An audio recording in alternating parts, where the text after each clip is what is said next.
مسجد میں سر جھکائے مولا کھڑے ہوئے ہیں، حاکم کی تہمتوں کو چپ چاپ سن رہے ہیں، صدیقہ سب کے آگے جھٹلائی جا رہی ہے، یہ غربت علی ہے۔ ایک دلیل بھی آپ کی خدمت میں عرض کر دوں۔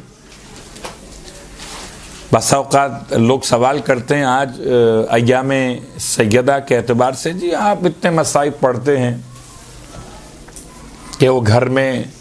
بلوائی داخل ہو گئے، سیدہ کے ساتھ یہ ظلم کیا، اور یہ بھی کہتے ہیں کہ علی موجود تھے، تو علی کے ہوتے ہوئے شہزادی پر اتنے مصائب کیسے ہو سکتے ہیں؟ یہ آپ غلط کہتے ہیں، چونکہ وہ ایک طرف شیر خدا صاحب ذوالفقار لا فتح الا علی کے ساتھ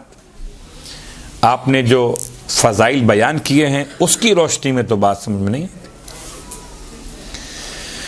اس کا ایک جواب تو یہ بن رہا،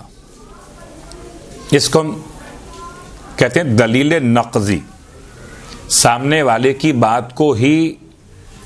استعمال کرتے ہوئے دلیل قائم کرنا، اس کے برخلاف۔ اس میں ایک یہ دلیل آ گئی کیا کہ خدا کے گھر میں 360 بت، خدا کے ہوتے ہوئے تو خدا کچھ نہیں کر رہا، اگر اس کا کچھ نہ کرنا اس کی خدائی پہ حرف نہیں لاتا، 360 بت خانہ کعبہ کے اندر رہیں تب بھی خدا خدا رہتا ہے، تو اگر یہ بلوائی سیدہ کے گھر میں آ جائیں تب بھی علی علی رہتا ہے۔